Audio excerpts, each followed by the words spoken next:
get the overheads. Please come to order. This is meeting number 180 of TMG, the MAC Group. Those of you who pay attention to what I say will notice there's a discrepancy. Last month I said the meeting was meeting number 178. I was wrong. Last month was 179. This month is meeting 180. Do we have any visitors here today? No new members, no new visitors. Okay. Okay, away we go. Here we go. Start out with the agenda. First we're going to do the welcome. Sure we don't have any visitors here today? No new members? He's a member, he's a recent college graduate, and he's never been here before. Abby? Abby, go ahead. The young gentleman right there. Go ahead and embarrass him. Yeah. Raise your hand. Okay. Part of our tradition is what's called the welcome or the embarrassment, where we ask new people who are here that are visiting us to stand up, introduce themselves, tell us a little bit about what kind of Macintosh they have or they want, and what do they use it for, and what they'd like to use it for. Would you be kind enough to stand up and introduce yourself? My name's Jonathan Graff. I just recently graduated from Bowling Green State University with a BFA in Digital Arts.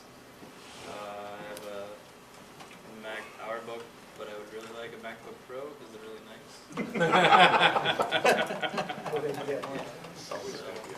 Was that a hint as a graduation gift? Turn your mom's quick.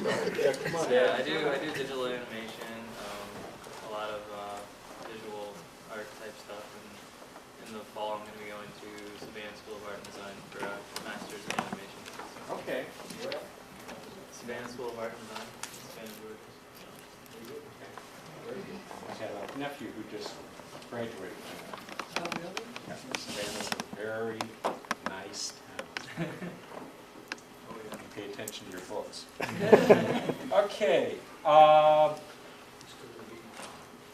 our agenda today, the main presentation is going to be by Tom Curtner, one of our members. It's a follow-up to his presentation last month. This one is genealogy websites. Tom wanted me to make sure that everyone knows that he has the presentation available for you to put on flash drive if you want that. And do that at the break or do it now? Breaking after the meeting, because I'll be over there. Okay, breaking at the meeting. He also has printed handouts. The Novice Clinic, I'll be handling the Novice Clinic today, and we're going to, our 15-minute special is going to be on organizing bookmarks. And then from that point on, we're just going to take questions and open forum workshop. Does anybody have any news that they wish to inform the members about? Okay, I would just remind you that they did some speed bump ups on the iMac, so they're now incredibly fast. 3.06 gigahertz. Yeah. And there are rumors about what's coming with the Worldwide Developer Conference, which is in what, a month? 2 months? I think it's less than a month.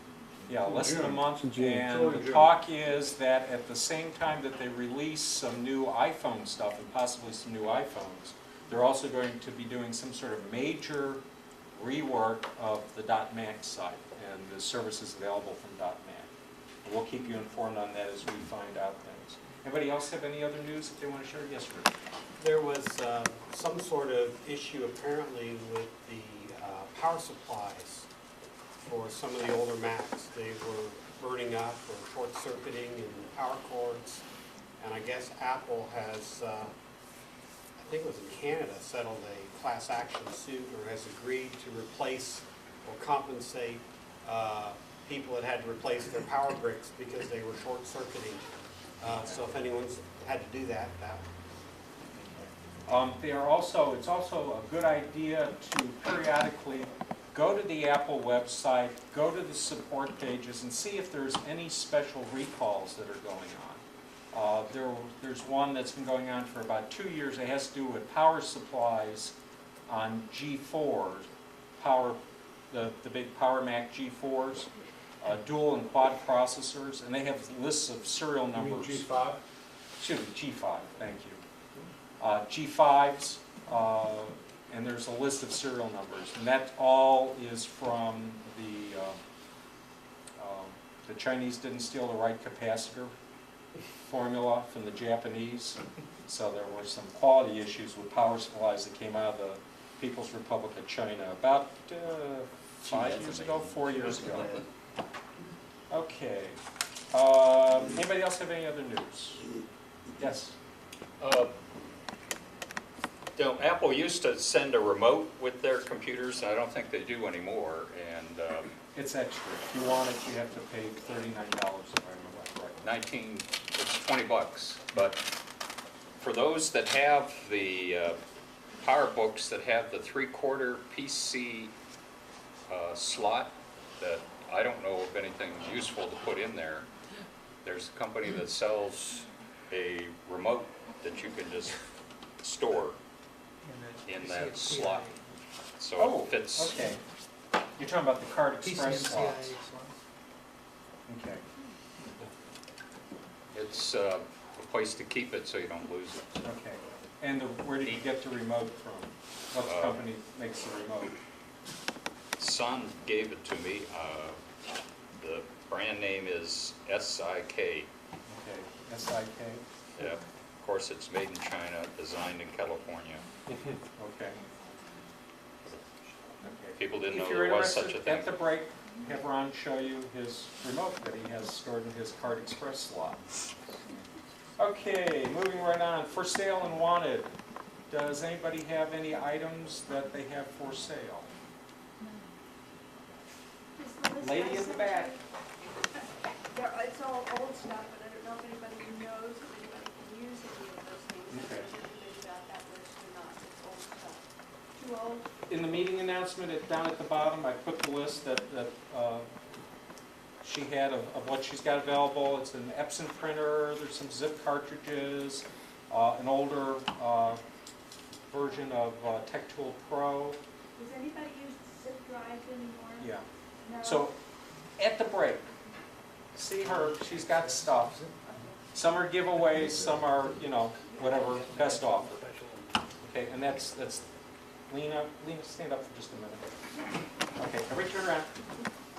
Lena's got the stuff, so if you want to talk to her at the break.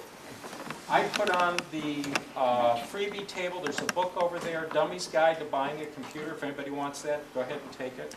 I'm going to start bringing my other Dummy's Guides in too. So next month there'll be a bunch of dummy guides over there. Does anybody else have anything for sale? Is anybody looking for a strange piece of mature equipment? Ah, yes. 11 by 17 printer, anybody knows of one? Black and white. What kind of printer is it again? 11 by 17, large format. Laser Either way. or inkjet? Either way. Okay. Okay, anybody else? Okay, we're moving through the items very quickly. Help desk. Did anybody have any problems this month? Yes, Rich. I'm looking to readjust the partitioning on my external drive, and for some reason I can't figure out how to move the boundary there. And what were you using as your software? Disk utility? Or? Disk utility. Okay. It, Did you take everything off of it first? no. No, okay. If you want to, do you want to tell them? There are some software packages that will let you readjust partitions and boundaries and such without moving the data. Most of them expect the drive to be empty when you want to readjust your partitions. So the one that I'm under the thinking impression is... that it could actually do it with the data there. I think Tech Tool, Micromat has a program for that. Tech Tool has one, it's not Partition Magic, because that's PC. Somebody else, but it's like that you can actually repartition it without losing data. Right, there's a program, it's either Drive Genius or Disk Genius, and that's from, I believe, the ProSoft people. That'll let you move stuff around on partitions and change partitions without moving data. And then I believe also Tech Tool Pro will let you do that. But Now, they, capabilities of this. not Tech Tool Pro, but the people at Micromath that Yeah. make Tech Tool Pro have another one that's not partitioning. Okay, if you'd be kind enough to, those are the two you would go for. It's either Disk Studio or Drive 10. If you got access to a PC, you could use Acronis to do it also, if it's, okay. But all of them say the same thing, which is, yeah, they can move it with, they can manage the partitions without you having to remove the data, but they strongly recommend that you back up everything first, Yeah. just in case something goes bad. Yes. Oh, yeah. Okay, anybody else? Yes, Mr. Fortuna in the back. Yeah, I had a question. I'm recently looking for like an external hard drive, but I Okay. want to be able to go like cross, because I work cross-platform, like between PC and Mac. Like what format? USB 2 and a FireWire. FireWire 400 and USB 2. The Mac Store drives that you'll see at Office Depot, Office Max Staples. The 500 giggers are about $129 on sale. 1 terabytes go for about $229, $239 on sale. But you want to get the ones that have USB 2 Okay. and a FireWire port. Okay. Well, I mean, like I have an older one, but like when I plug into a PC, it wouldn't even read it. So like there's a formatting option, like Partitioning. like partition. Like I think Partitioning. FAT32 is like the. FAT32 will let you be dual platform. Okay. But you're going to have some, there are limitations to the size of the partition that FAT32 can handle. You'd have to break it up into smaller partitions. You Rich, you also, go. if you're using the FAT32 drive, you also have to keep in mind the forbidden characters of the Windows world, you know, and file names and all that crap. It can also cause problems if you copy files on there that are intended purely for Mac. Sometimes it renames crap and then it breaks stuff, and you know. Go ahead. There may also be issues if you want to boot from the drive in terms of how you set it up. Because I remember when I formatted this thing, I had to change it's a different boot arrangement for the PowerPC based machines, for example, than the x86s, and I had to fiddle around for a while before I found the right magic. And there are still some that. form factors that will not do a boot from a USB external Mhm. or even from a FireWire external, if you go back far enough to the blue and white G3s. Yep. The problem is, okay, if you format your hard drive NTFS, okay, the Mac is going to be able to read it, but you won't be able to write to it. Okay? If you format it Mac HFS journaled, the PC is going to go, huh, not going to understand. A Windows-based PC is going to go, huh, not understand. Some Linux distributions go, Will oh, read it. no problem. If you go FAT32, you have the problem of that you have to be careful about how large the partitions are. FAT32 is only going to work up to about, I don't know, is it 40 gig is the upper limit for FAT32? It's 64 gig, isn't it? 137 gig? That was No. drive Bell. address. 137 rings a But bell. that was an IDE drive addressability limit. think it's 64. Elias's, wasn't it? I don't remember, but I just that limit rings a bell. Okay, so what most people do is, instead of buying the 1 terabyte drive, they'll buy 2 500s. Yeah. Format one HFS, the other one This NTFS. is probably your best shot. Yeah, okay. What can I tell you? You're a college graduate, you're learning that it's an imperfect world. Have you gotten your first paycheck? You've worked, right? You've gotten a paycheck, right? And notice all the money that comes out of it before you ever get it? Yeah, okay. That's going to continue even though you're a graduate. Okay, but that's okay. Remember, you're providing for my retirement. Okay. Okay, anybody else with help desk? Yes? One quick thing. Last week I asked about getting video offline, so forth, and somebody said, I thought it was Mark, he said it wasn't. Media Land Converter. I looked it up. The thing I got was a Movie Land Converter. Any other suggestions? I'm thinking it was Ralph Beach that was talking about that. Same fellow that did the ITV demo and was Okay. talking about, I think that was Ralph that was telling you. I think it's Mio, M-I-O. Isn't it, they're an Italian company that does that stuff? Neo Land Converter? Yeah. But if you want, I can, did Ralph ever join Beach? Mr. Curtner, did Ralph Beach ever join us? Where we have his email in the list? He had been, he was a member at one time, I think. Okay. He's not right now. Ambrosia makes Snaps Pro. Okay.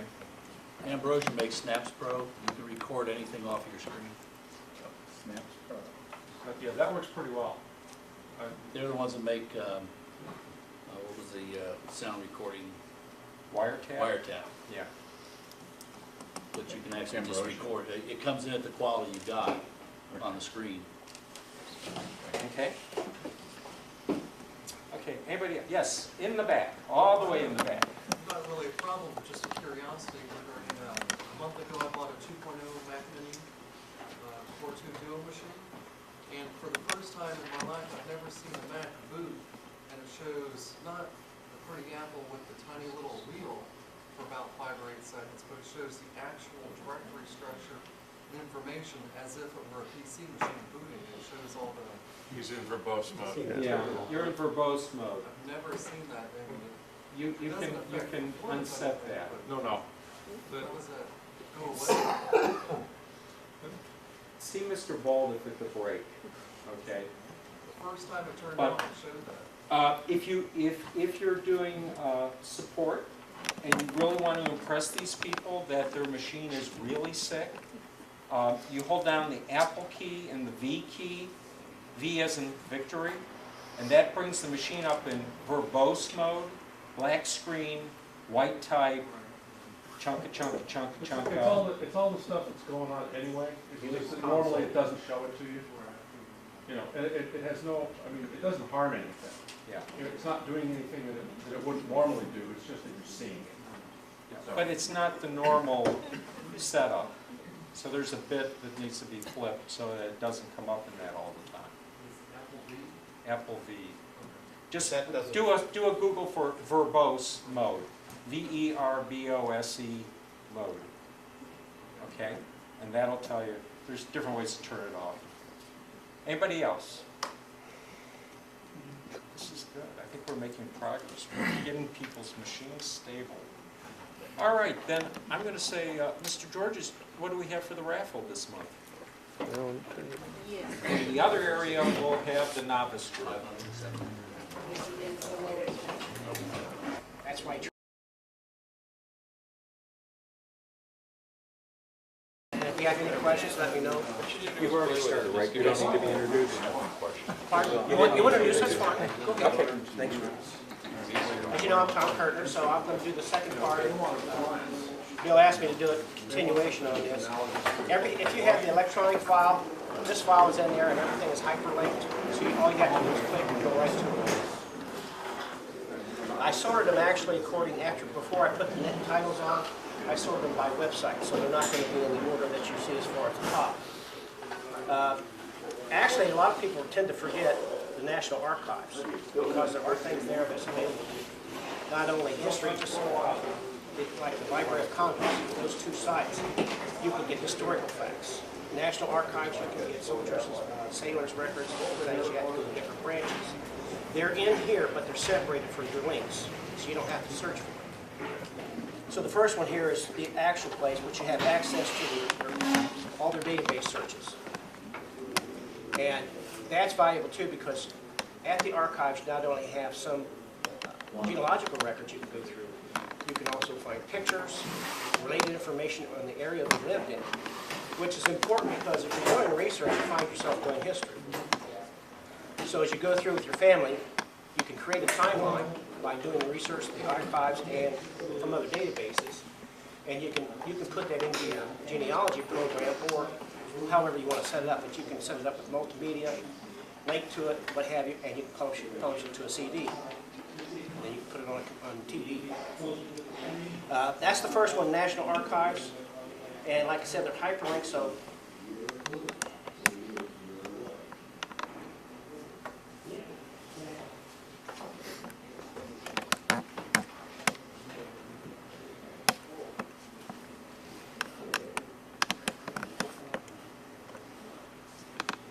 as you see over to the left here, under genealogy and personal, you have casualties, civilians, military personnel, passengers listed, and prisoners of war.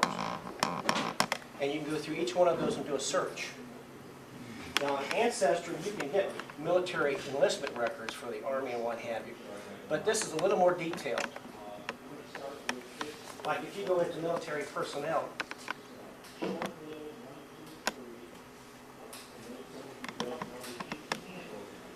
have different sections that you can search.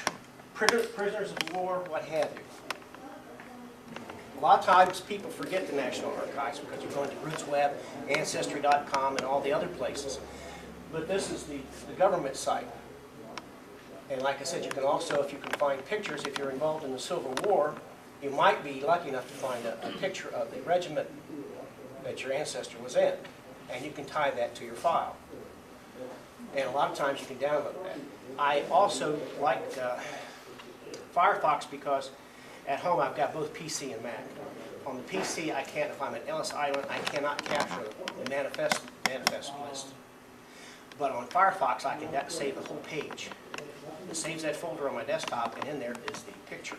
I just extract that and junk everything else. So it's good. That's one good thing about Firefox. And you can have multiple tabs, so if you want to go back and forth. But you can go down through there. There's your, let me go here.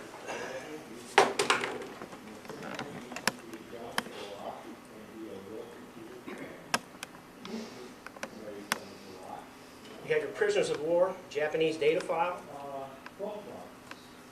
People tend to forget those. Korean War, dead.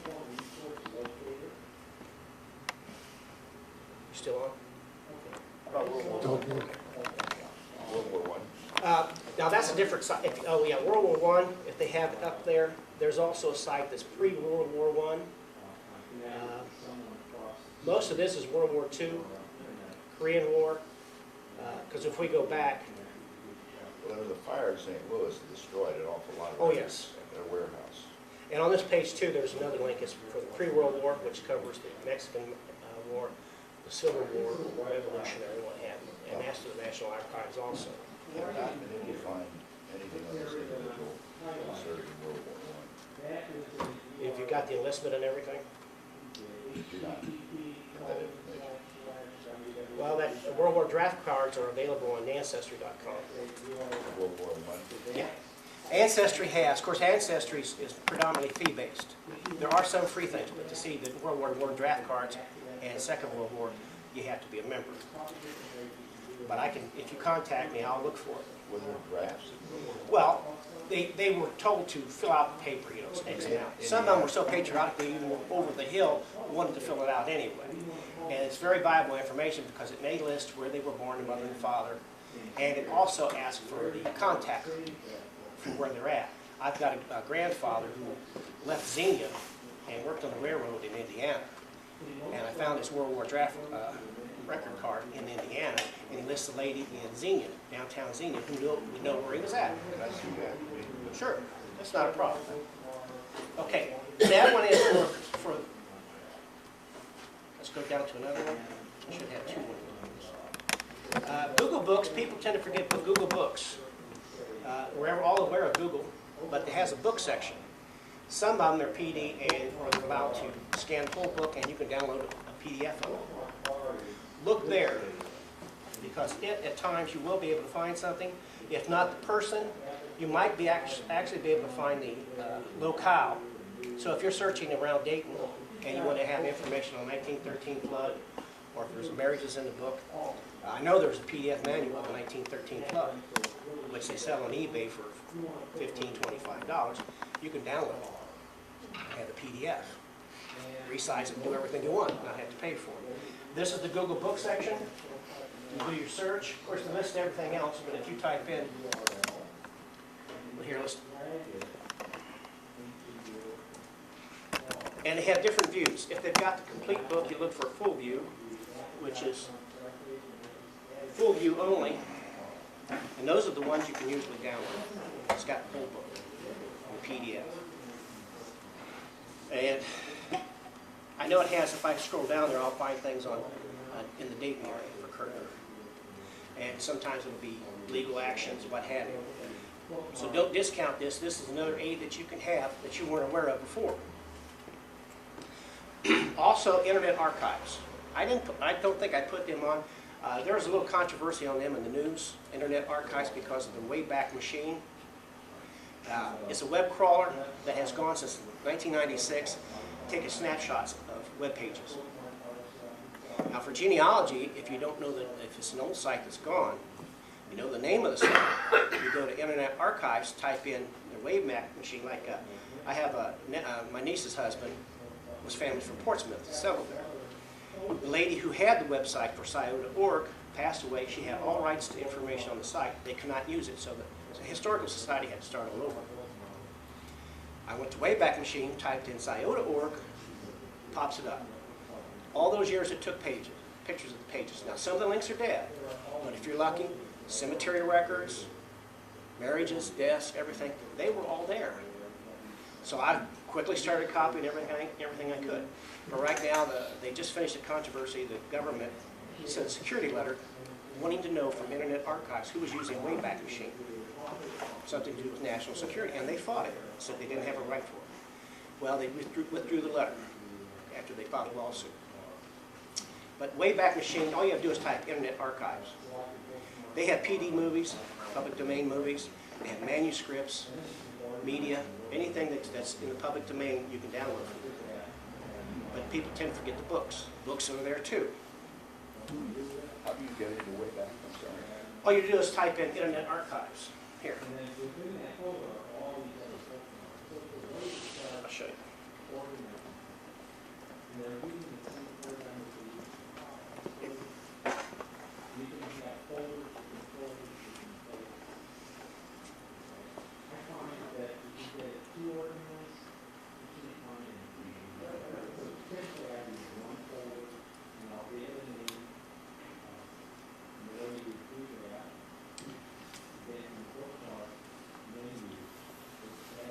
That's one thing about Google. If you type it in, you'll usually find it.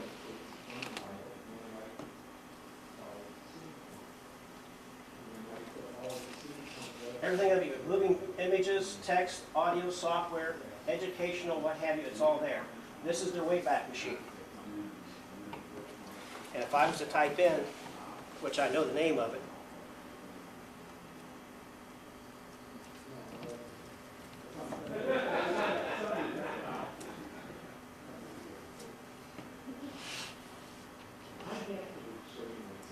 Tom, could you move your machine a little bit to your right? Because your arm sometimes blocks the screen. no problem. Aha. I think that's because of the security letter.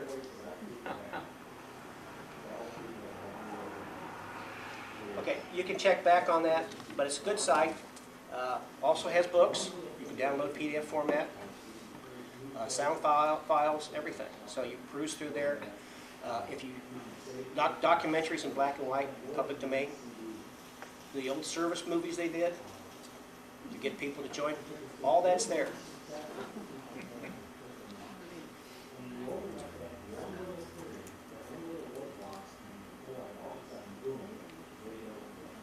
Ellis Island.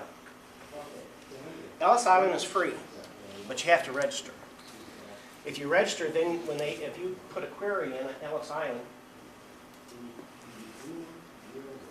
and it comes up, you want to see the manifest, it shows it to you, puts in a little certificate, and you can't do anything with that. Then you go to enlarge view, and you can see sections, you have to scroll, and it's locked, you can't copy the image.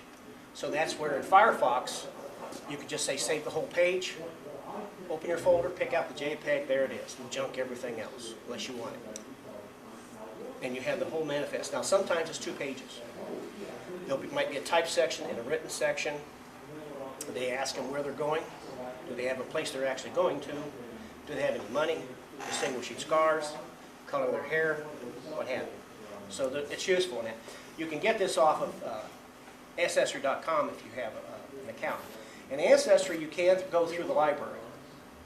So you can, Montgomery County and most libraries, you can use their computers, or if they got the Wi-Fi, which Montgomery County does now, you simply log into the library, and you can use Ancestry Plus.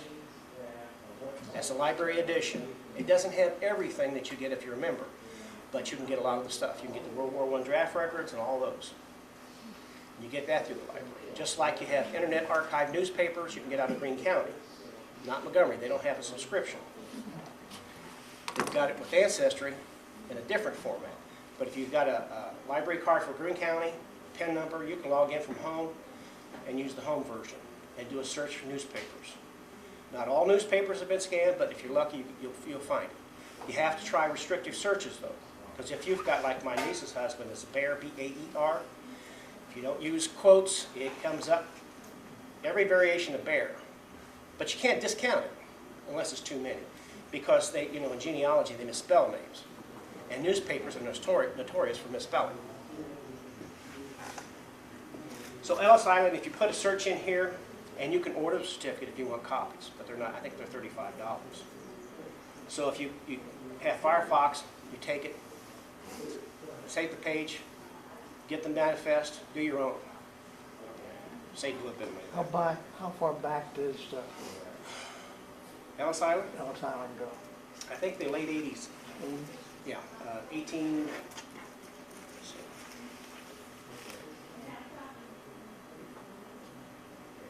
Of course, if you sign up, they want your email, then you constantly get these things, buy mugs, all kinds of stuff from them. Promos for Mother's Day, for Christmas, everything. And I can't blame them. It's the only way they can generate.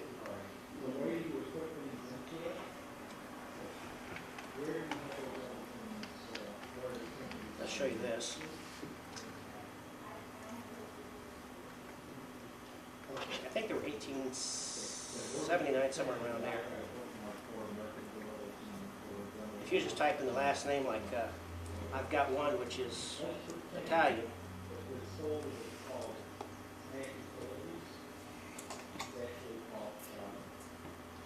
Take the highest percentage if you don't know, or if you want to try a different variation.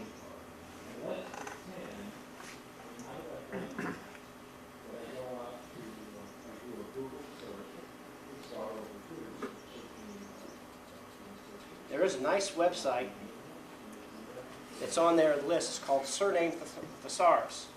You plug your surname in you want, and it gives you every variation known of your surname. It could be 150. Because surnames are phonetic. When you go back and people listen, you enter records in, it's all phonetics.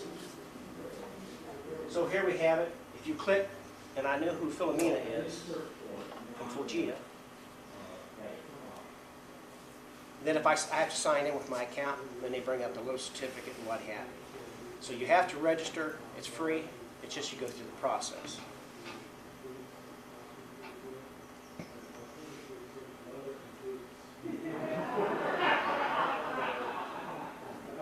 I use that in conjunction along with Ancestry.com because certain information is in one, it's not in the other.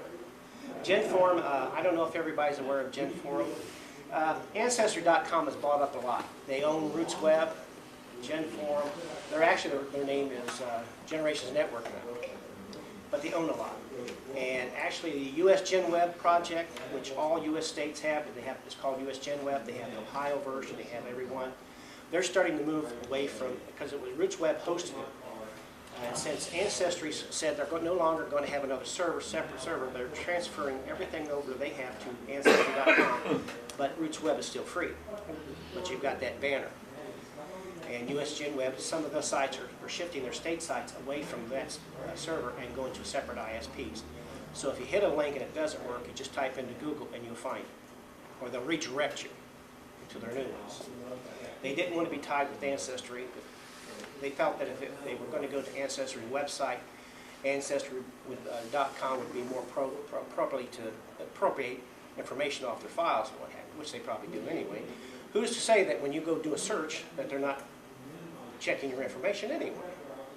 Because on Ancestry.com, if you're looking for in a relative section, you fill out the mother, father, and everything, and it comes up with possible matches. So they've got the data. But GenForm has forms with locale, states, counties, surnames, and you can go through and check past emails. You can, and if you actually have signed up for it or leave a message, somebody replies to it, they'll send you an email, and it could be 3 years later if you still have your account, if somebody replied to it. Because you always have new people acquiring computers or going into genealogy, so you always have to go back and back again and repeat what you're doing.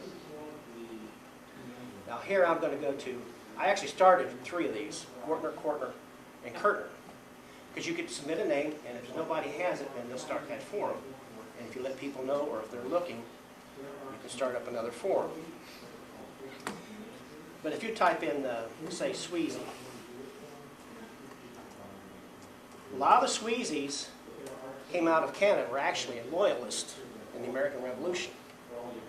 My cousin, first cousin, her father's family is Sweezy with the EY.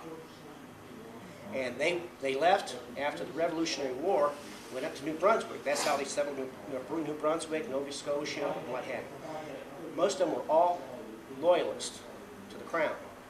Then they filtered back down. They came down through New York and Maine and what have you, and then Pennsylvania and spread out. The E was dropped a lot of times. Her family name is without the E. Her great-grandfather is Sweezy with the EY. So again, you have to check all records. I'm searching Canada. Canada's opened a lot of their information that they didn't have before. So in here you can search. They only have 7 messages because it's not as popular as the SY. Now, if you go to the SY, you'll also see EY, because you know everybody doing genealogy always has to cross-reference.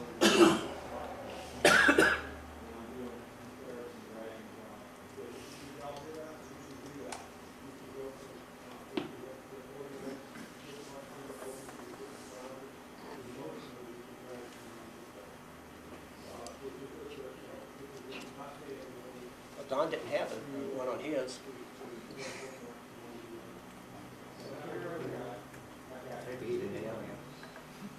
No, it's whether or not somebody wanted to start one.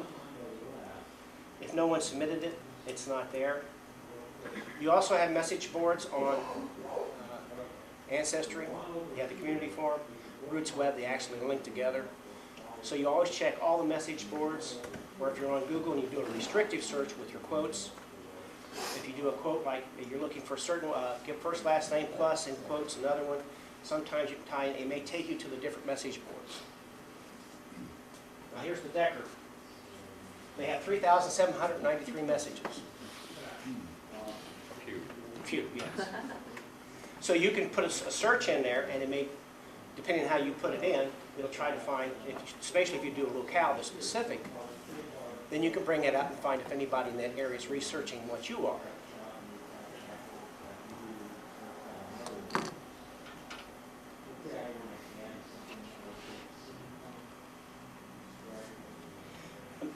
The next 2, American History and Genealogy Project, American Local History Network, those 2, what happened is you have a lot of local genealogy societies, like down in Clay County, Kentucky, they started theirs, and Montgomery County started theirs, and what have you.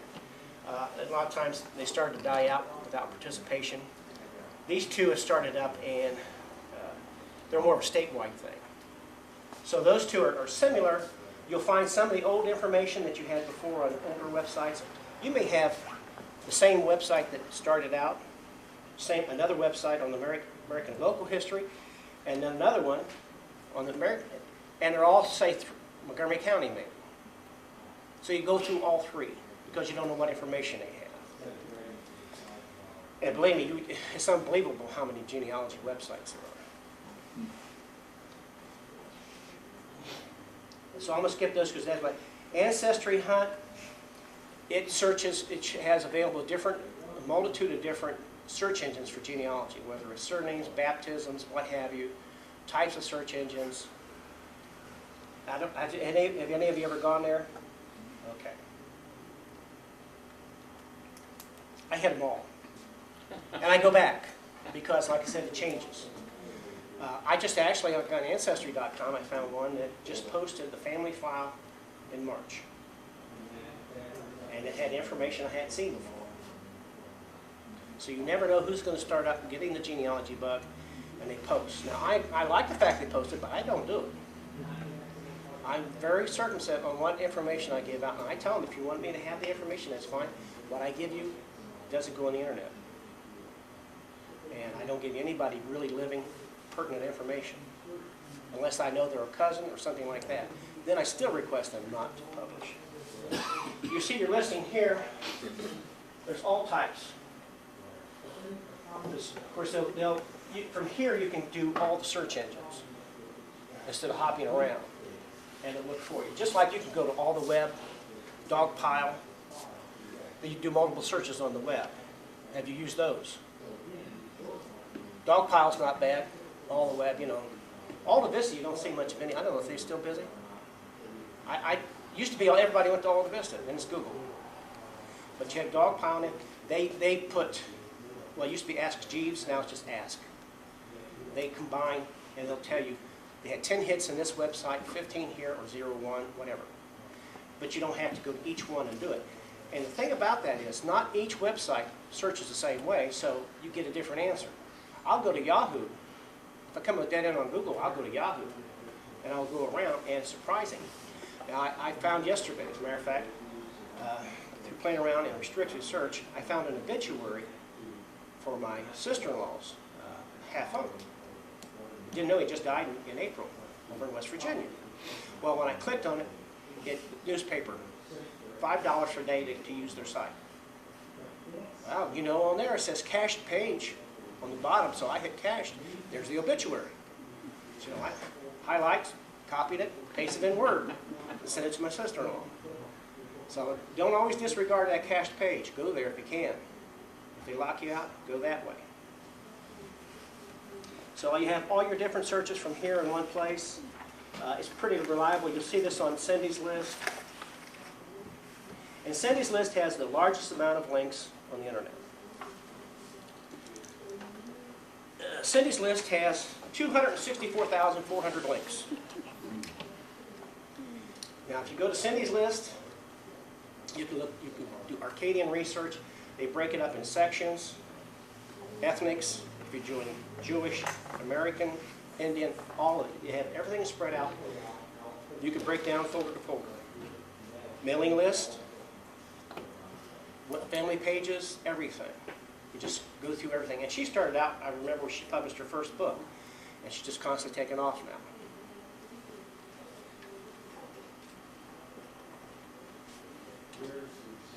Ancestry, I don't know if anybody here is a member. I am. I found it $12.95 a month. It's worth it. It's $155 something for a year on the U.S. World. $300 for the U.S. edition. World edition is $300. Sometimes they give you a special when you renew for $199. But this is the first year I did it, and I went for the U.S. Deluxe. And in there, you can get all your World War I. Well, here.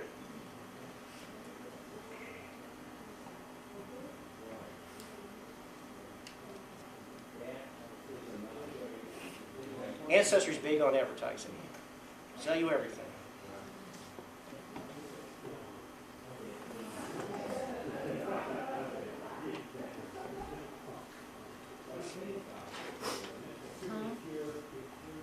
How accurate is the information that you get off of these? You said some of them people put in. So census pages, records like that, you know, census pages are only as good as the census taker who wrote it down, the person giving the information as far as their education. A lot of census takers have beautiful script writing. Others just, you can't understand what it is. And the inks they use, they would cheat and water down their ink, and you're going to find pages almost completely faded. Those are more truthful, in a sense, because even if they said this child's an idiot, or you know, they gave a name that you never heard of, well, that was their nickname. Margaret became Polly. Sadie is Sarah. And if you had if you had a mother with the same name and two girls that had the same name, they all had different nicknames. So you work back and forth in your different files. You always question. You're a skeptic. What they post online, a lot of people too many times copy. So that's why you have to cross-reference what you know to be true or it's close to being factual.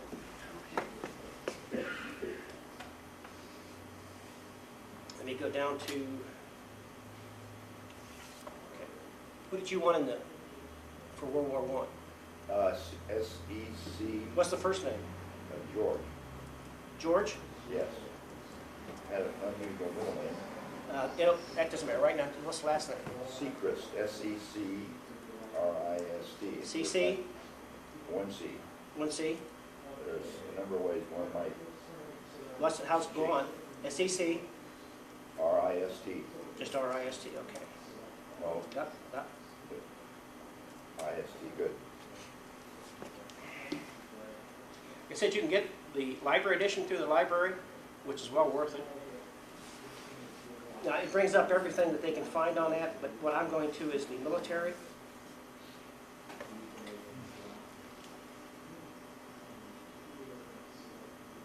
We have 17 showing on World War I.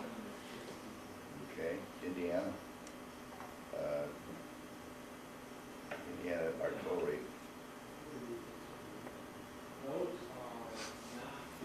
And George B.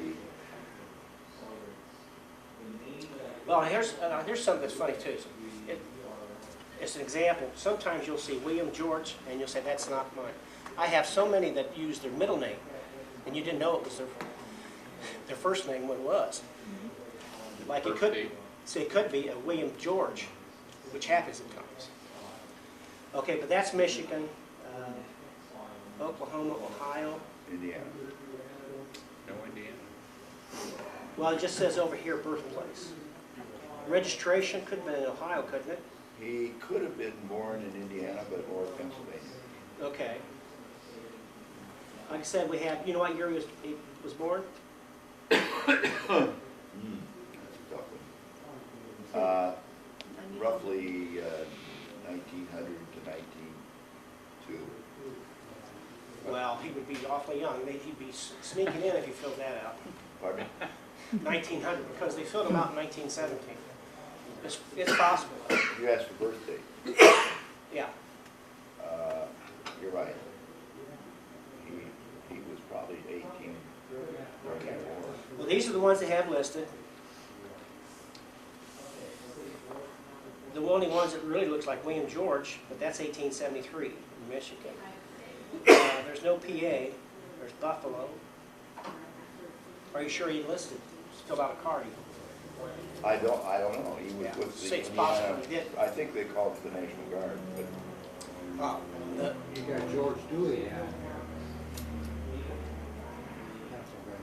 he was he enlisted over in Indiana as part of the artillery, and he was wounded, On decorated by Ancestry, if you just have your cursor hovered over it, it'll bring up a brief list showing what it looks like. He was definitely there. Well, like I said, email me or contact me and I'll look for it, okay? Sure. But you can, His middle name was Bradshaw, too, but probably born in 1900. Enlisted, I think, when he was 18, or maybe 17. so you may have actually one in the Second World War draft card too. Well, he wasn't around for that. I've seen 62 years old fill it out. Very patriotic. They never stopped him from filling it out. Did he die? Yeah. He died before World War II. No, he was around BJ Day. So he's saying he could have been around. He might be. The different type of searches you have on Ancestry. This one here is your home page. You can go this way if you want, or if you want to try it on family trees, you can click and fill out the information here. Then you put your name, and it'll come up with the possible closest answer to that. If they have that, they also may have stories or pictures even, and you can go through there. Some people in their family files, if you put one, may have attached pictures. Let's see here.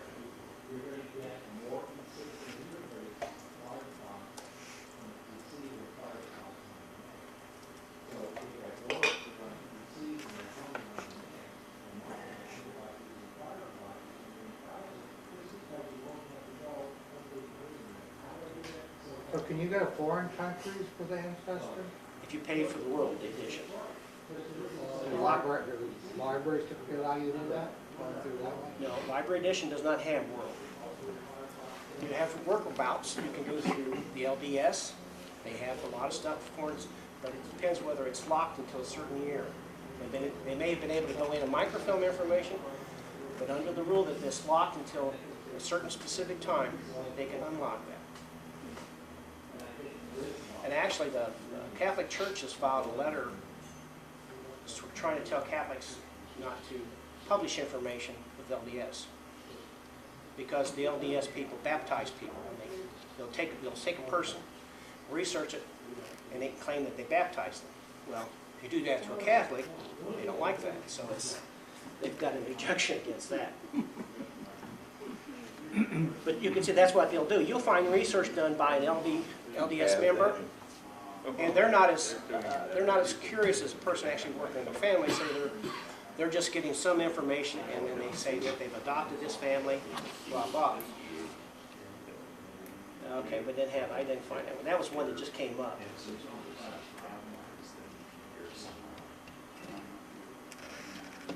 Ancestry to me was worth it, so I paid on it. Here's your other one now, on our National Archives.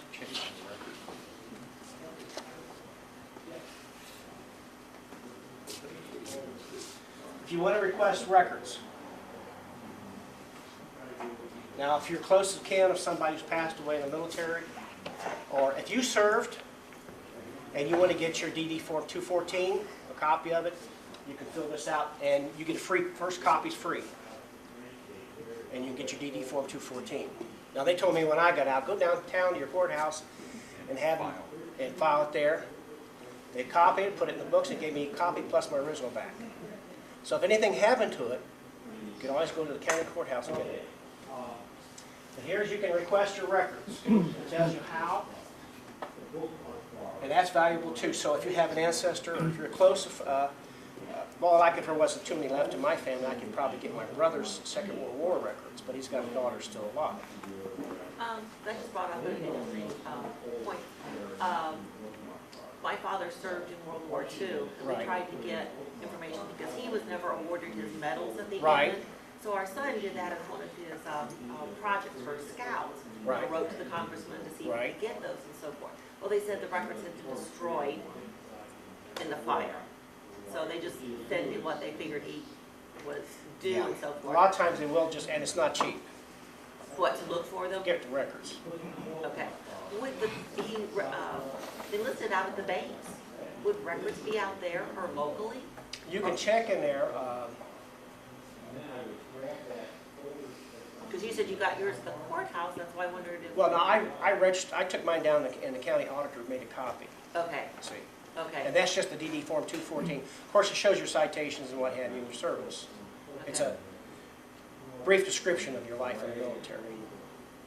And if you had campaigns and what have you, it's all there. Yeah. That way, if you go to the county recorder, but you can check if they did it. If they didn't do it, then there's nothing there. When military records were destroyed in St. Louis fire. They had World War II there. Well, that's what they They've tried to shifted tell around. us that the... You can try the other, you can still put a query in. Here? Yeah, find here. Okay. There's nothing against that. You always have to pound on the door. Pound on it again and again. Okay, the National Archives for Military, try that one. Now this one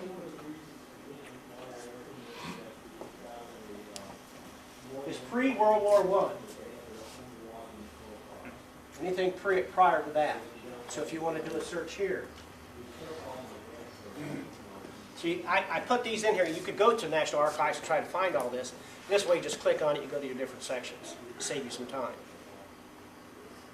And like I said, at times you tie this in with history of pictures, the Civil War, what have you. If you know the, like my grandfather was, great-grandfather was in the 75th OVI here. They got a picture down in the courthouse with the band before they went off to war. And down there, amongst this crowd of guys going off in the Civil War is a great-great-uncle and two great-great-uncles and a great-great-grandfather. All I'm standing down, but I don't know who they are. I don't know what they look like. But unfortunately, there's a picture there, and there's horse and buggies and everything down there in front of the courthouse. So that picture is valuable to me because I tie it into the family. Plus, they do mention in Montgomery County history that Andrew Curtner and others were there in the crowd going off. So here you order your copies this way for prior to World War I. And again, if there's anything on Ancestry, of course you've got Civil War. And there's another site I've got on here, which is your Soldiers and Sailors. That covers that's a government site that covers your north and south. So you can look through there too. That has regiments, roster listings. Oh, and you can also go to Montgomery County. You know how you can look up your tax records of Montgomery County online? If you go through the court system down there at the bottom, you'll see one for graves. And if there's any known registered grave in the area, it'll tell you where that veteran is, whether it's out at the VA or in the local cemetery. And you can do it that way too. You can also do it on Ancestry. So if you're at the library, they have grave registration on there. So if they've entered it, they're up to date, then you'll be able to find where they're buried. I'll leap ahead a little bit on that too, because there's the two other sites are good. Find a Grave, have you ever seen that one? Find a Grave has a listing of user-submitted pictures, if they have them, or just notations on cemetery inscriptions. You go there, you can leave a memorial, attach flowers to it. If you got a picture of it. Sometimes, if you're lucky, you pick it up. The other one is interment.com and interment.net. That's another one with cemetery listings also. Find a Grave is first, and I'd go to interment. Sometimes you'll find a whole cemetery listing. Other times it's going to be people who just search for specifics. And then you see one, it's like, I would find one of mine. Why are they looking at mine? And I don't see any, I don't know the name in the family. Well, it's someone liked the way the stone looked. They took a picture of it and submitted it to Find a Grave. If you're lucky, you find it.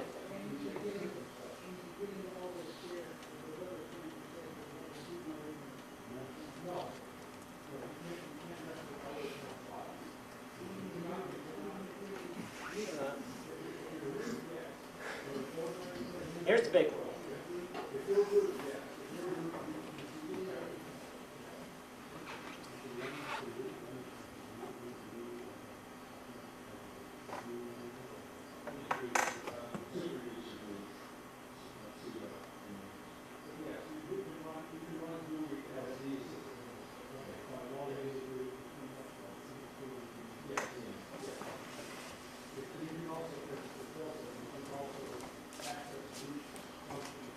This is one of the most well-known, being able to go to and look for is Cindy's List.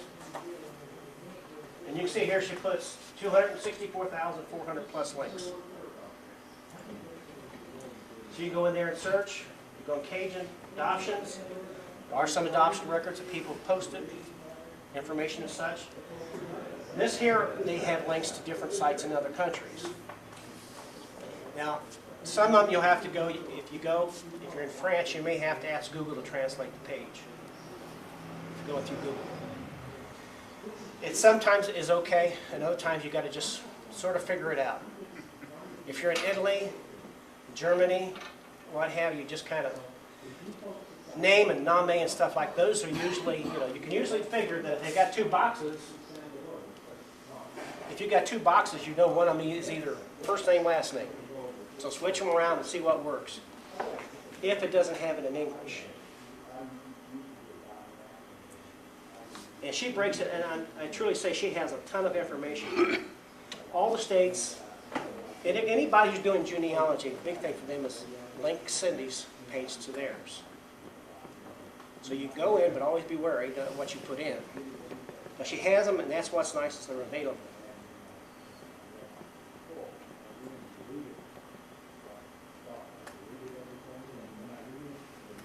This is a very good website. Family History 101. If you're doing research, okay, Ron, you're in Pennsylvania? Ron Decker? Yeah. Pennsylvania is yours? Yes. Have you ever looked at interactive maps? No. This does an animated map. Pick the state, the county, or what have you, and it will show you from, like if it was formed from 1760 or what have you, to a certain period, and it'll do an animated map and show you how the county starts to form. And it's really nice. You can stop it. So you pick a state.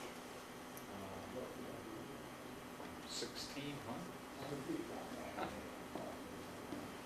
I really like this. And if you capture it, you're talking, you capture offline, you capture online the presentation, you'll have it.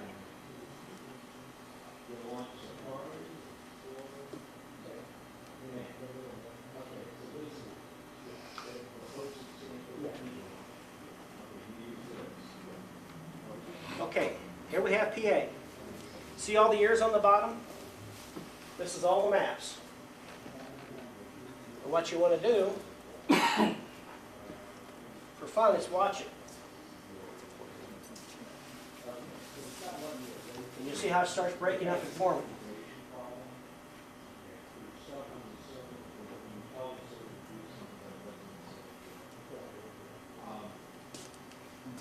That's why I said I like this site. It's valuable for seeing how your counties were formed and broken up.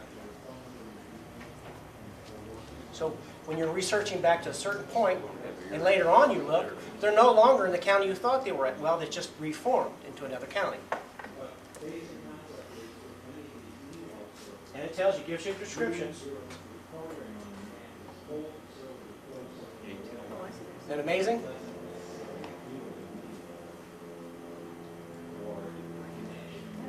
So you see it's going through all these maps down here. Now if you want to see the individual ones, you can. So what this is doing is putting everything together. And you can back up and go forward. So if you capture this on screen, then you can have your own presentation, how the county was formed.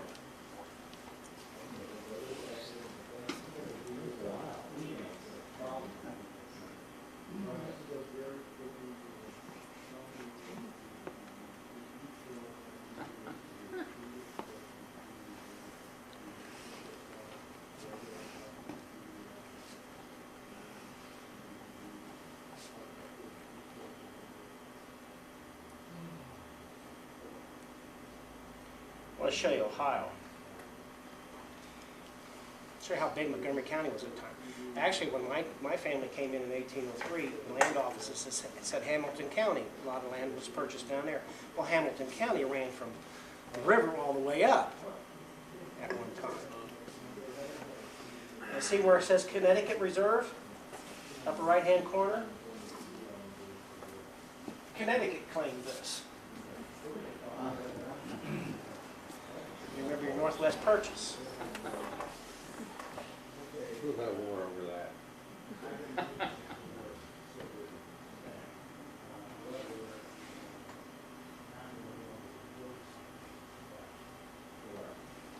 There.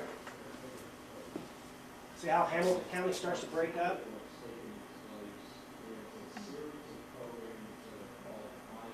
Here's Montgomery. See how big Montgomery was at one point?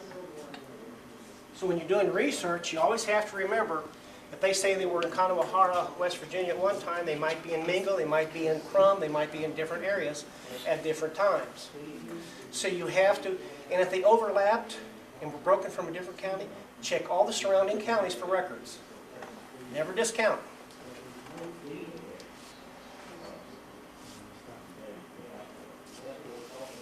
So this, to me, has been invaluable.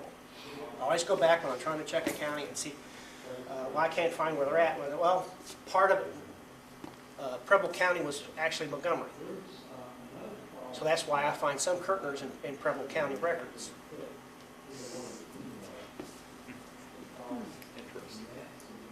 Yeah. And they have, so you check through the states, you find it, what you want, and it is amazing what they do have.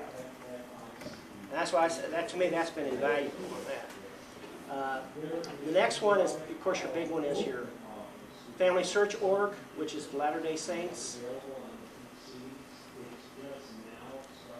Latter-day Saints, there's a few more perks if you register. You don't have to register. You can do some foreign searches, of course, if they've got them open. You can look, and you can either search for them in the U.S. or Italy or what have you, if the records are available. You have to have a first and last name if you're non-specific. But if I just type in, let's say, my tally, and I go to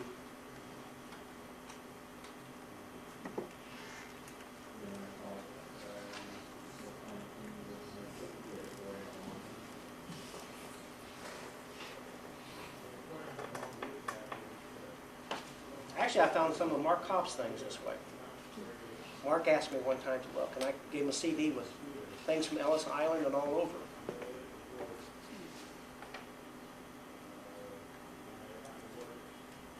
So if you're lucky, they may have some things in Italy or different places. So you can't discount LDS. And always remember, now LDS you can, of course, use exact search, or if you wanted to, SoundX. So in conjunction, if you almost have to use all of them. Because information that the LDS has, a lot of it was microfilmed earlier on, before Ancestry had it. Heritage Quest, they had a lot of microfilm rolls before Ancestry.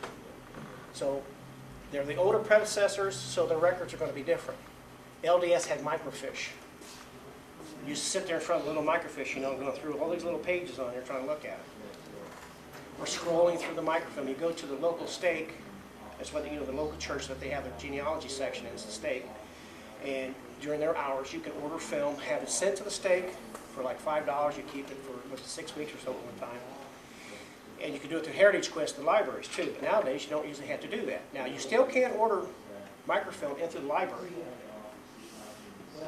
And it'll go like in Greene County. I use Greene County a lot because it's a nice room up there in the green room. But you can go up in there and look in the drawers, see whose people ordered film. You're used to, as long as it's there, put it back in the proper place, even though they ordered it. So you might, if you're looking for somebody in a place and they don't own it, go to the drawers of people who have ordered film for temporary use, you might find something.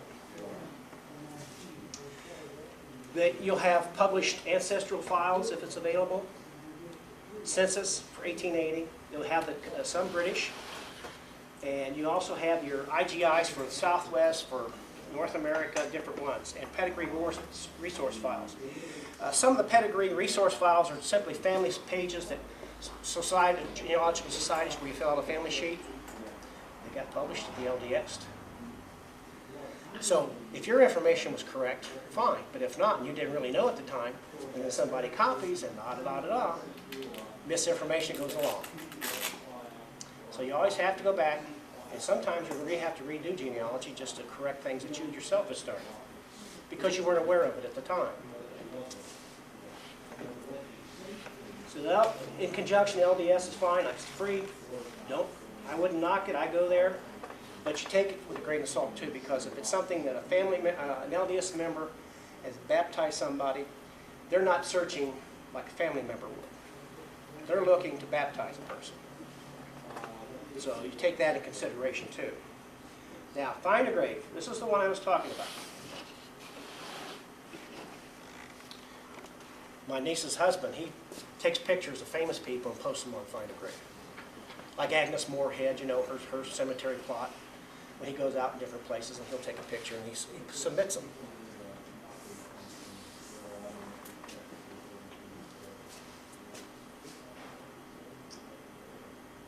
Come on.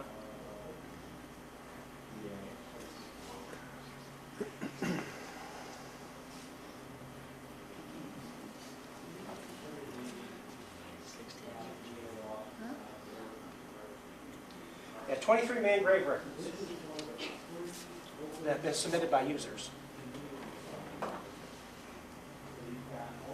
And you can search by cemeteries or what have you. Normally, a lot of times, genealogists, I'm impatient. I want to know right now. And you can tell it what state, or if you want to go all over and look. You want to do Decker? What? Yeah. See how many dead people are Decker? There are too many of them. But we can put in PA. I used to have CDs of the telephone books for the U.S. Yeah. And we could have a convention of just Ronald Deckers. There were hundreds of them east of the Mississippi and another hundreds west of the Mississippi. It's not. not unique. Now, if you ever wondered too, like how people get your name and address, Ancestry.com has public records. I could go in there, it may not be accurate, but it might show what street Ron lived at 5 years ago. Estimated age, what have you. So, and there's people who go to the library, take out the phone books, and start writing down names. Zaba search will give you that kind of information also. So here on Find a Grave is for Decker and PA. 459 matches for just the last name. Now, if you happen to see the cemetery, you recognize one that a family member's in, you click here, and it'll tell you if they have any more for that cemetery. And you can go through there. Sometimes you'll find someone who's taking these pictures that you weren't aware of as a relative, or through the married line. So you and they got a contact there, you contact them, works back and forth. Yeah, the Erie County, that's a relative, Agnes. Here? Yep. St. John's?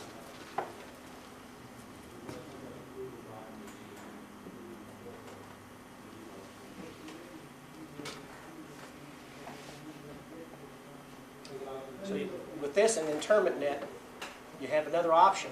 If you're lucky, you get a picture or sentiment. I've got a lady who I work part-time over St. Luke's in the kitchen, and she's from California. She's Spanish descent. And I was able to go on Ancestry.com find border crossings from Mexico.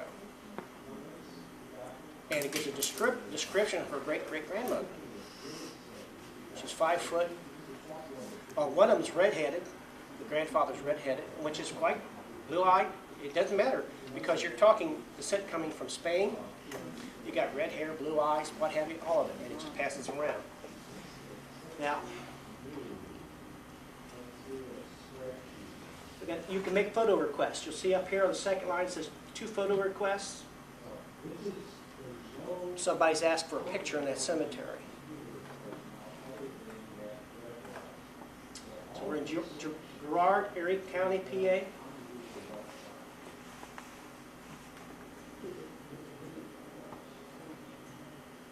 And this is all of them in there. Who are we looking for? Anybody you know? Shoot. My sister's a genealogist. I don't know. Got over 1,000 there. Yeah. That's a lot of people. Well, that's good too because it gives you more of an option to go through. Now, if you see here, they've left with a little. They got the key to these, whether they left flowers or if there's a picture of the gravestone.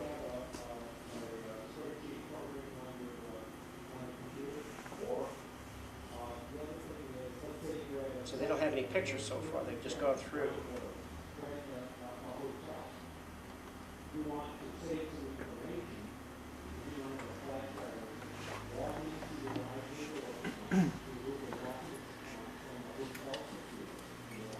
I don't see any. I'll show you one. If you're lucky enough, and they also have overseas. These are worldwide contributed. So you're not going to be just within the U.S.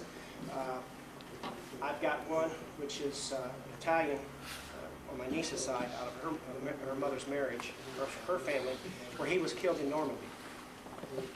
So they've got his gravestone listed because he's over there in the cemetery above the beach.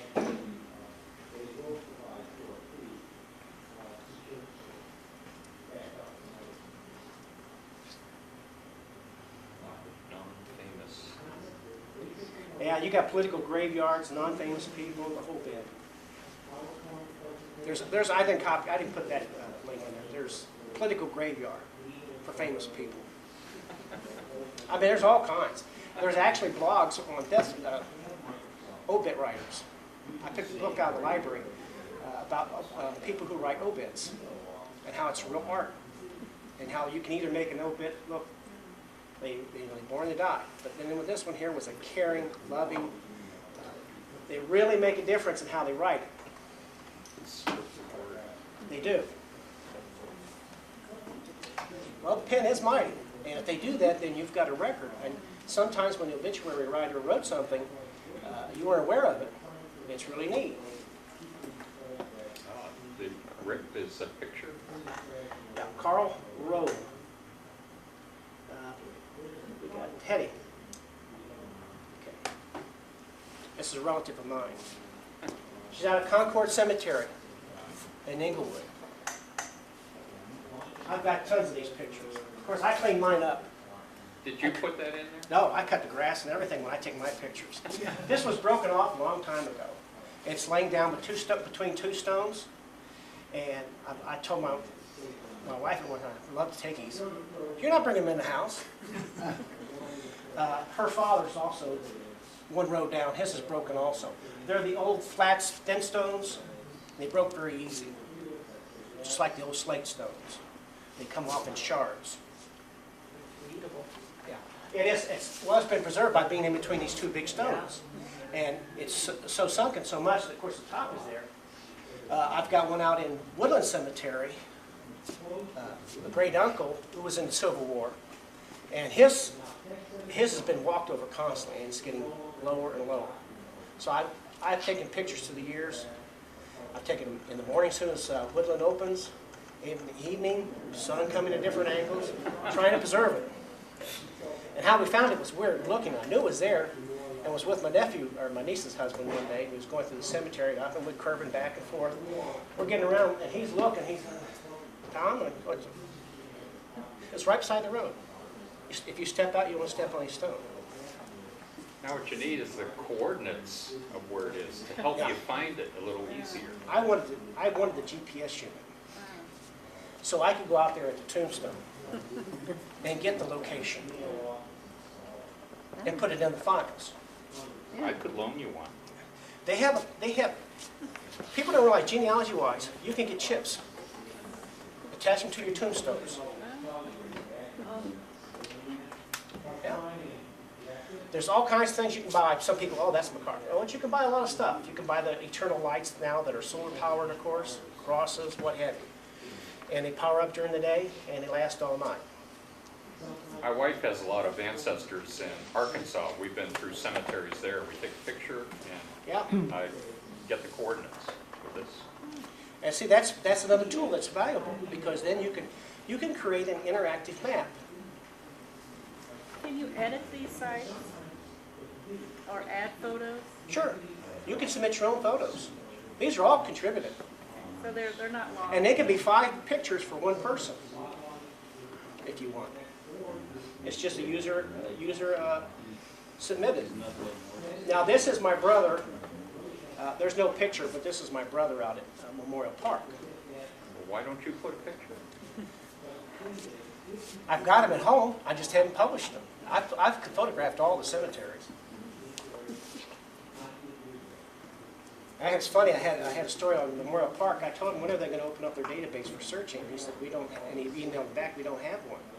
I said, well, I signed in with the user password and everything when they asked me to register at Memorial Park. And he said, do you want to search the database? Well, it's in demo version. I said, when is it going to become active? He said, we don't have anything like that. It's on your webpage. Go look. They don't even know about it. Huh? And he did. He emailed me back. I didn't know he wasn't aware of it. It was part of whoever set up their site. That's their standard setup. And in there it has the option for a database. I said, I keep searching, but it's the same names. It's demo mode. Okay. And see, this was added by Thomas Tankersley. He's not a relative, but you get people who do this. They walk through row by row. And genealogists, a lot of times, they'll see an old cemetery. They'll get out of their car and they'll start writing. Now that you've got digital cameras, they'll start going click, click, click. And the best thing is you donate those to historical societies, or you upload them to different like Find a Grave. Okay. It's a lot of fun to go through these. And in genealogy, you'll find you're looking at anybody. It doesn't matter. When I'm doing research on pages, if I'm in a census thing, I start reading. I was looking in Xenia, Ohio one time, and I was going through the hotel, 1870 or so, and they listed the prostitutes. different professions, you know. Or if you find someone's an inmate. Now, I found one, the 1910 census, I was looking at my niece's grandfather, Pop Vitale, Gaetano Vitale. He's listed as an inmate. Well, that's how they, it's a railroad camp. All Italians up in Marion, Ohio, and they're listed as inmates. And they all lived in shacks. He was the head inmate in that shack in 1910. He later became a peddler, fruit, rags, and stuff like that downtown Dayton with a cart. Couldn't speak and everything, and he made wine down there. He used to stay down in the basement and make wine all the time. I'd sample it. Years after he had passed away, my brother, when I just showed you, he said, well, you want to try some Pop Vitale's dandelion wine? It was a tall, slender bottle. It was good. But he had literally kegs and everything. He stayed down in that basement manufacturing.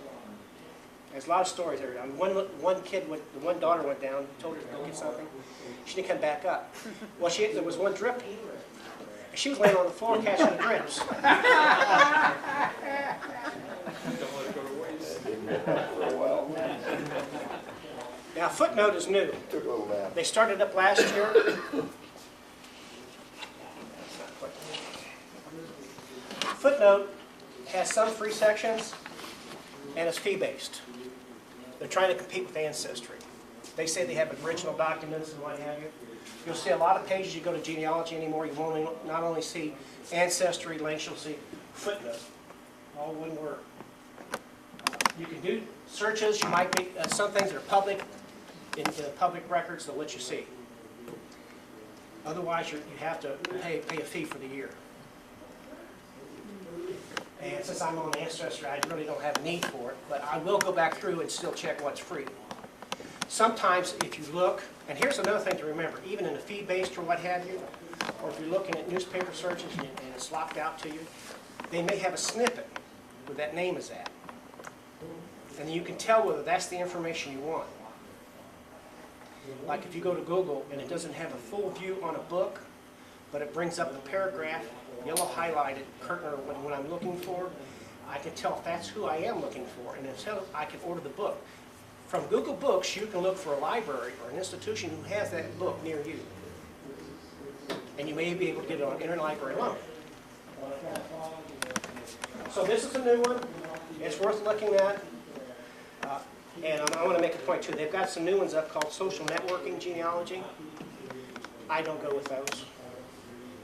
People are putting information up there. To me, it's like genealogical MySpace. You know, you signed up for it. You can put your family names in and stuff like that. Even some of the writers are doing reviews. Says, "Oh, I got stuck on it," you know, and it shows me instantly who links and everything else. Social networking for me, you know, I restrict everything as much as I can. I keep it home. I don't put up there.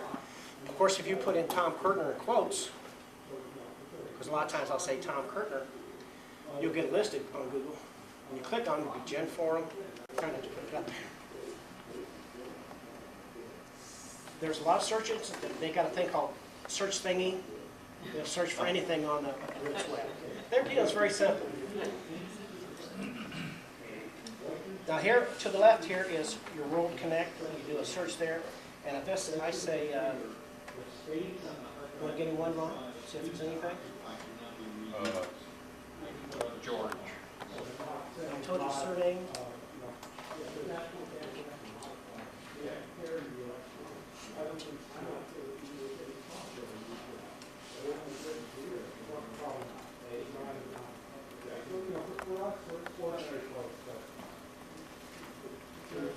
Give me a surname and see how many variations you have.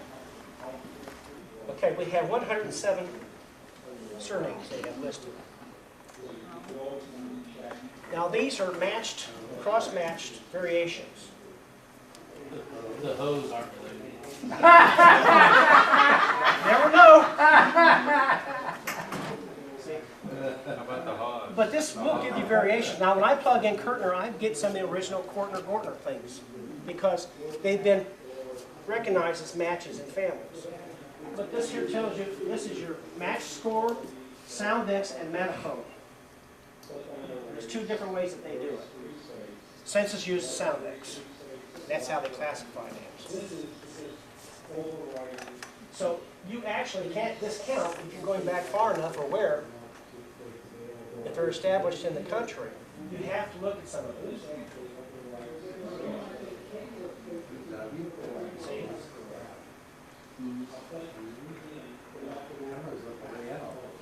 Like I said, phonetics is everything. You'll have a family, brothers, drop, I have a friend's named Sawyers. His uncle dropped the S off his name. So he's got a brother, his uncles that are Sawyers and one brother Sawyer. Yeah. His grandmother though, who's Hare, Hayre, originally from Ireland, O'Hare, she married a Sawyer as well. And his one side of the family, his mother's side are Webbs, and they got Hare, so and then he's Sawyers. So he's got this one grandmother, a married man called Sawyer's Webb, and he's, they got some relationships in there. It goes back and forth. But this shows you variations, and this is nice. You look, and if you see what helps here, if you're doing some records, and you say, well, this ain't mine, and so look at the variations.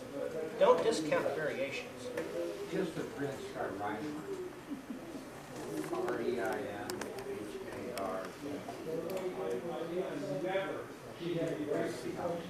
150.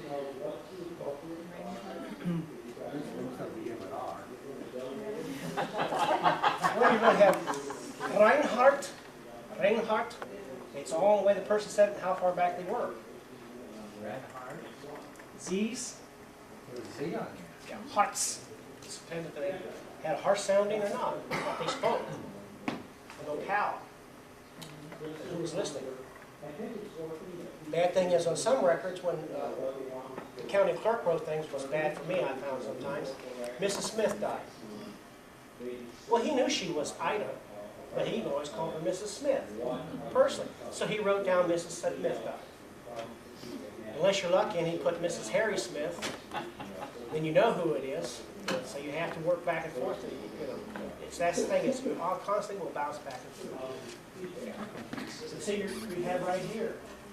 What's the number there, the match number? That's your match numbers. Those are the ones that are the closest to what your name is, right now. Oh, okay. So you see all these variations right in here, really. All very close. Yeah. This is another useful tool. Even with the Z, 96.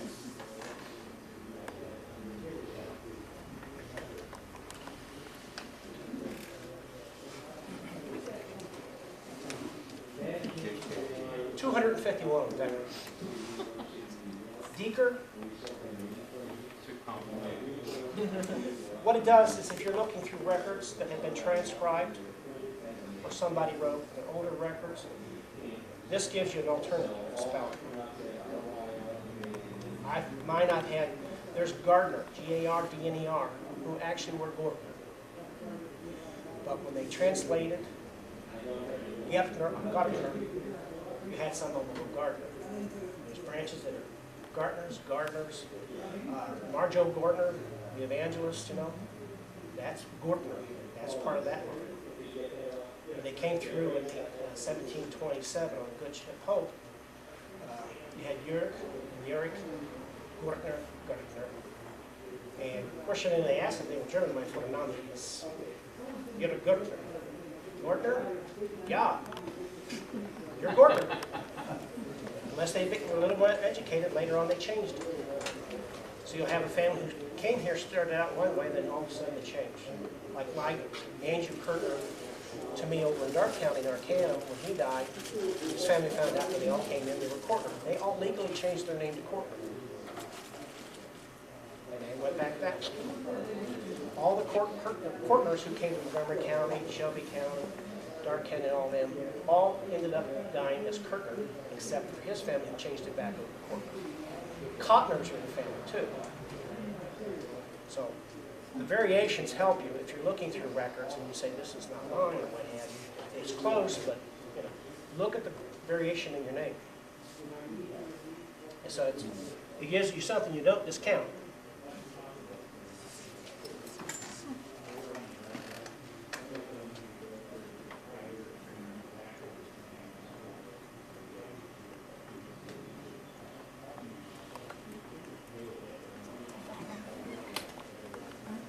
127.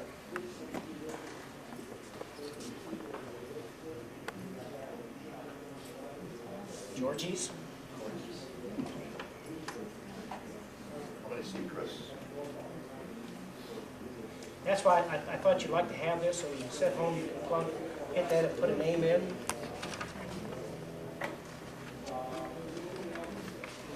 I do a search on my wife's one side, hers is Setzer. They ended up as S-E-T-S-E-R, but the original name is Z-E-R. So a lot of times that brings up Brian Setzer, musician.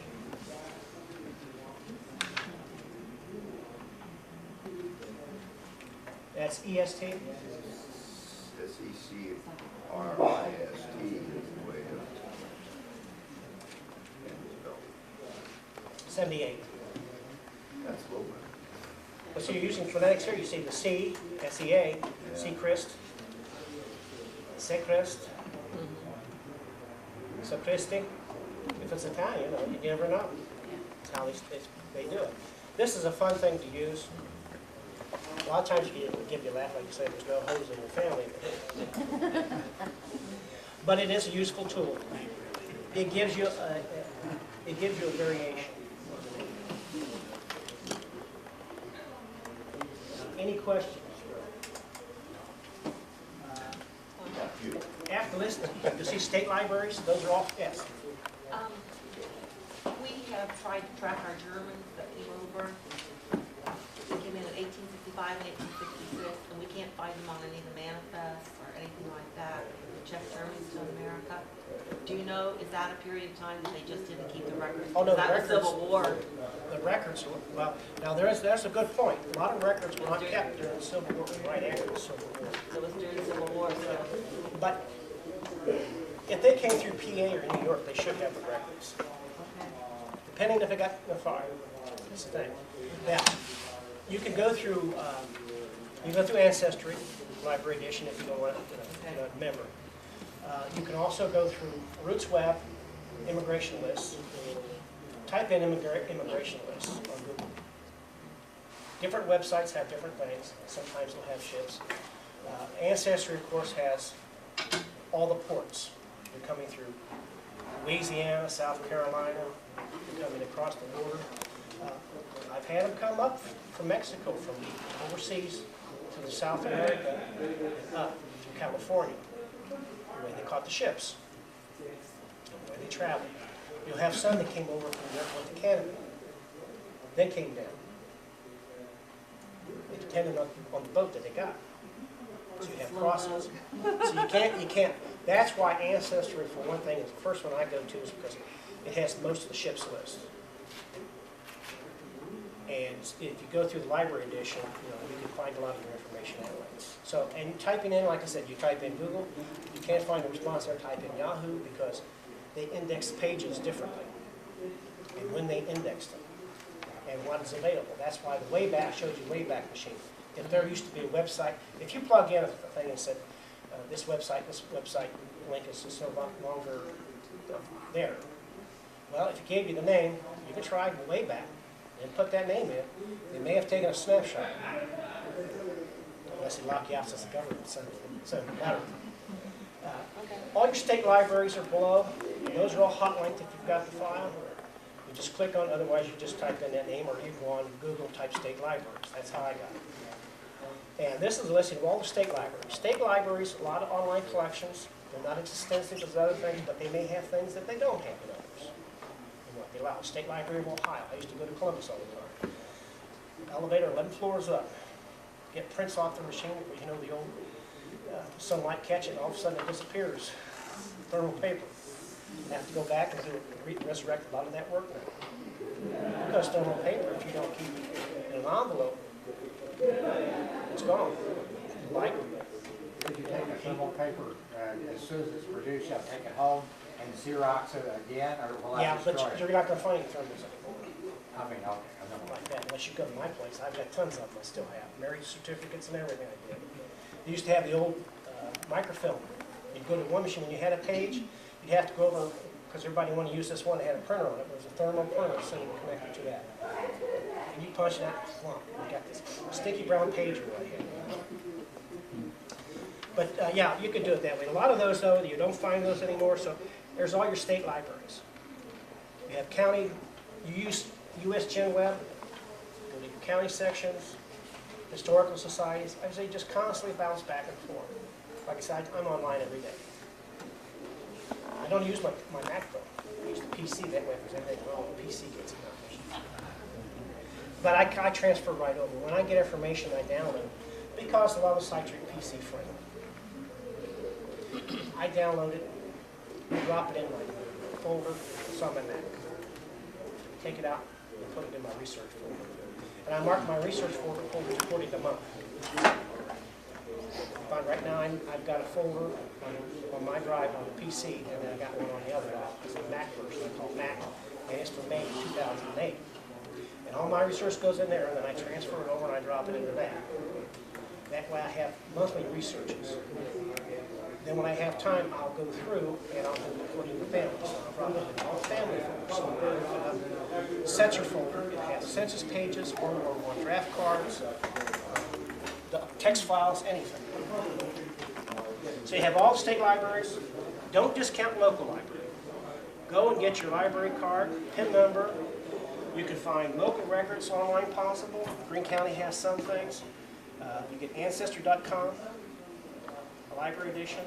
Heritage Quest is also a library. You get Washington County, Washington Library in Centerville, Montgomery County, Greene County. I've got library cards for all the counties.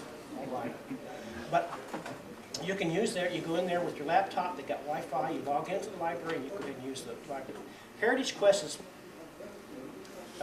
it's not as good as Ancestry in that sense. It's one of the older institutions. It does not have 1850 census indexed. It has others indexed. You don't have a census in Ohio from 1810. You got tax records.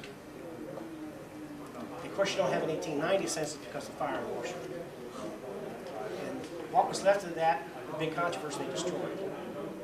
When they had the fire on the 1890 census, that was a big one. It was going to change the boundaries of the districts for voting.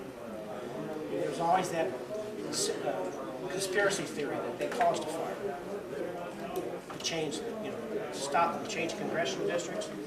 Well, the man who was in charge had there was all this water damage. They had hosed everything down. He had them frozen. What was left, he had everything frozen. Then they went through back and Congress decided it wasn't worthwhile, and they destroyed them. If they'd have kept them now, you know what we'd have now? What was left of the 1890. So what you have are partial sections of the 1890. The state did their own census, which some did, and you also have the veterans. You do have the 1890 veteran schedule. And in that there, if you have a widow, vet, what have you, you've got some information there. So you'd have some 1890 information. So you're jumping from 1880 to 1900. You've got a big gap. You know how many kids are born at that time? So that's where you have to have local research, local libraries, and use all. I use both Heritage Quest at times and Ancestry because Heritage Quest, their pages look different. Their pages, you have front and backs. So you have to go down to the next page. Whereas Ancestry will get all one sheet. And there's many ways to do it. You just got to go and play around, just like playing with Mac. You could go on all afternoon. Sure, I'm sorry. Thanks. Thank you.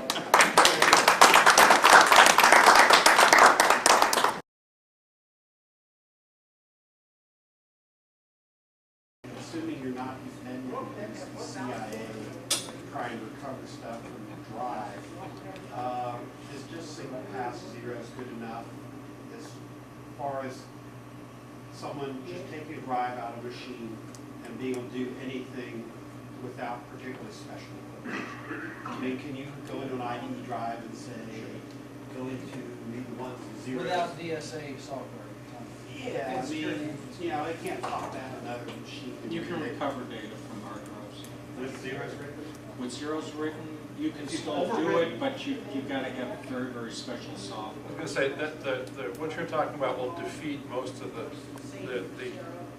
normal methods and the commercial data recovery Because packages. you're running the drive as a drive, it's not, it's never gonna get those bits back. You'd have to go in and tap the right heads. Yeah. Correct. Yeah. You don't have to defeat, or, I mean, anything, you know, are you gonna be able to beat Fort Meade that way? No, okay? But, you know, the things like Tech Tool or Drive Genius and the various recovery things, yeah, the one pass deal will defeat those. Just a correction. Using it as a drive, it's gone. The folks at Fort Meade on Savage Road wouldn't be the ones doing that, it'd be the guys down in Susan and Merrill. All right. Anyway, but the thing is, if let's say you erased it and you wrote zeros over it and had to recover it, and it went to a forensics lab, Yeah. the first thing they do is they actually take the hard drive out of the computer, they put it into a clean room, they take the plates out of the hard drive, Right. and they are mounted on very special equipment that can read things that